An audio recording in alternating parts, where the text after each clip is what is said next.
Un camionista è morto poco dopo le 7 di questa mattina sulla provinciale della Sinistra Piave fra Lentiai e Quero Vas. Il mezzo pesante che guidava è finito fuori strada dopo aver impattato contro un cervo che in seguito all'investimento è finito dentro la cabina di guida. A perdere la vita Manuel Favaro, originario di Treviso ma residente a Salzano nel veneziano di soli 35 anni.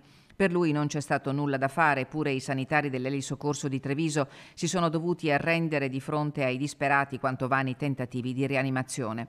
L'impatto devastante è accaduto in località Molinello e il camion stava procedendo in direzione Belluno. Fortunatamente illeso il conducente di una Panda che sopraggiungeva dalla direzione opposta e che è rimasto parzialmente coinvolto nell'incidente. I soccorsi sono scattati immediatamente in zona. Oltre all'ambulanza di Feltre e l'elicottero di Treviso sono arrivati i carabinieri e i vigili del fuoco da Belluno e da Feltre con l'autogru. Dopo il nulla osta della magistratura, la salma del 35enne è stata rimossa per essere affidata al carro funebre. Manuel Favero lavorava alla Vecchiato Autotrasporti di Preganzioli in provincia di Treviso. Il nuoto e la bicicletta le sue grandi passioni. Lascia la compagna e una figlia piccola.